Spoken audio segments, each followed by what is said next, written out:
I've been talking to this video for almost an hour and I haven't said squat because I didn't push the go button. Um, I'm recording an intermission for a playlist of Missy training on the card videos, working on the card videos. What we did today was it's all training, it's all working. The way I work with animals is we just do increasingly difficult jobs. That's I don't know any other way to train them. The only thing I know how to do is work. So we go out and work. Um, Missy, the donkey that I'm training right now, is one generation from the wild, and her daughter is also one generation from the wild because Missy was bred back to a wild caught jack, and they're still catching uh, burros, they call them, but the burro and the donkey are Spanish and English for the same thing, equus ass, and it's what we should be calling an ass because that's what. But so I call them donkeys or donks. You can call them burros. They're all the same animal.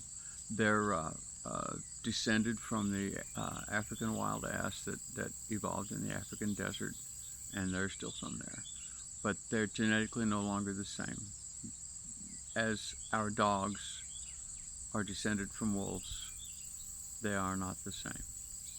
And these creatures have been teamed up with humans, probably not as long as dogs have, but for a long, long time. They're one of our real early partners. And they, since the African wild ass still exists, the genomes of the two species have been compared, and there's lots of differences. These animals have literally evolved to be working companions for humans. And the reason I'm making these points is because this little Jenny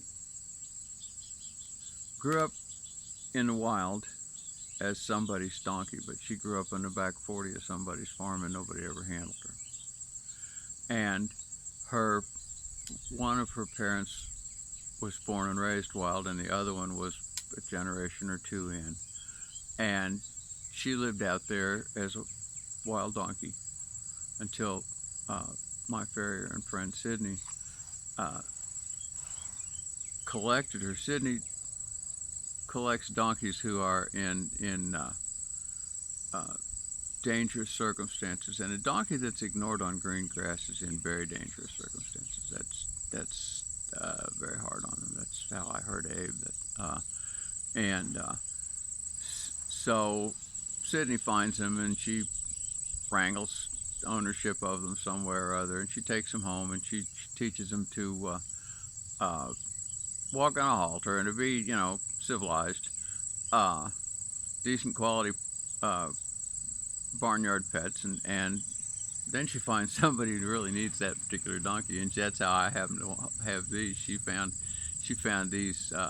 She got the one she named Miss Kitty. Roughly the story I just told. They live in the wild in the back of somebody's farm, and Sydney had bought 2 or 3 donkeys off of them, and they said, "Yeah, you want that wild one back there?" And she said, "Sure." But half a day later, she had it in a trailer, and so that's this animal's background.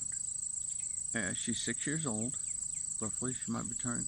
I think she's 6, and she came here, and you can see everything that I've ever done with her, pretty much on videos. I mean, not every act, but there's a representation of pretty much everything that we've ever done together on videos up on this channel.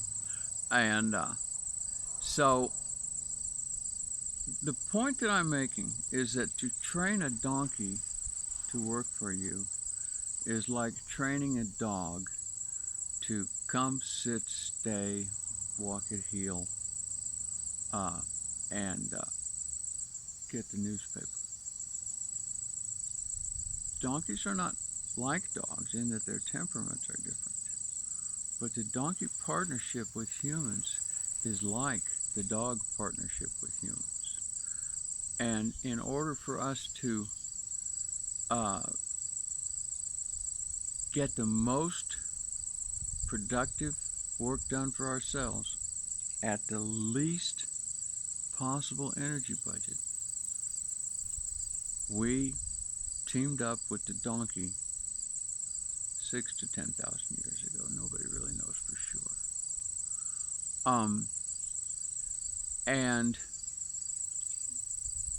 the way she works is typical of the species that is donkey.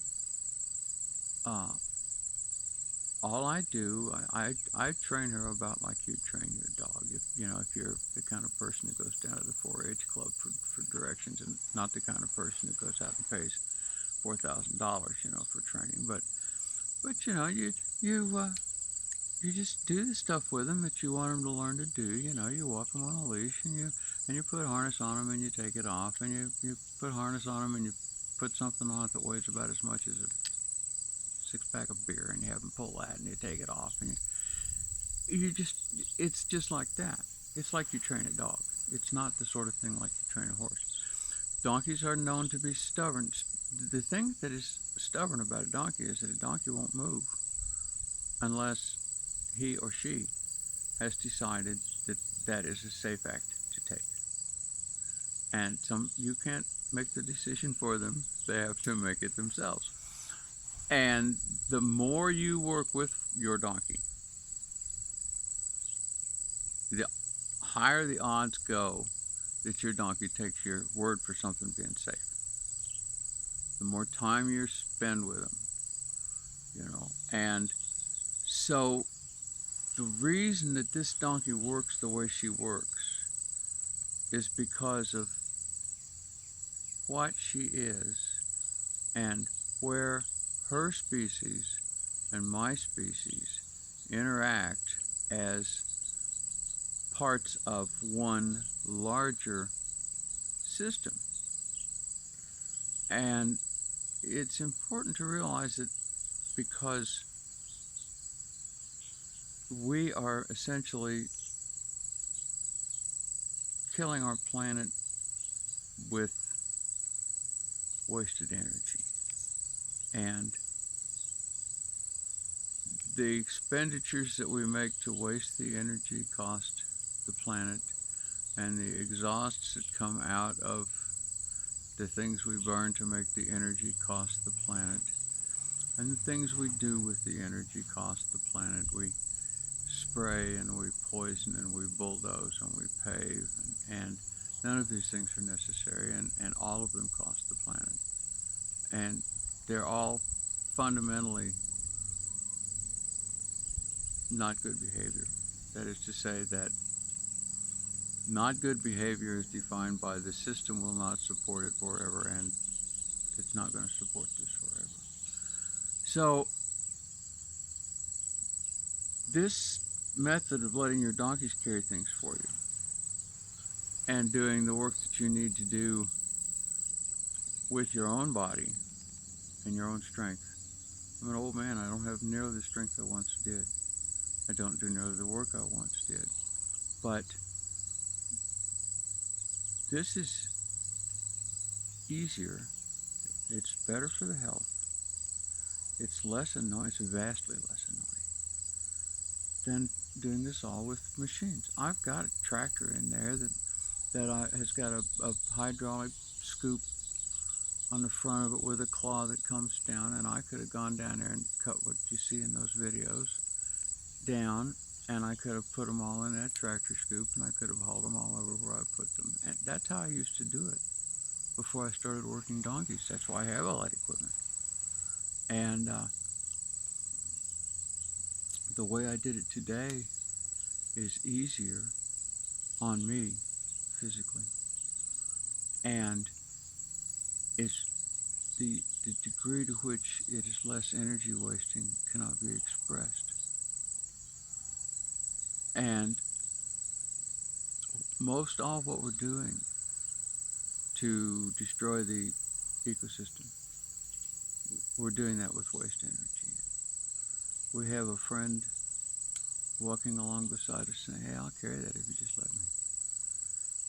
I'd suggest you let them. So go ahead, watch the rest of the video, and I hope you enjoy it. As I said, she does get away there briefly, but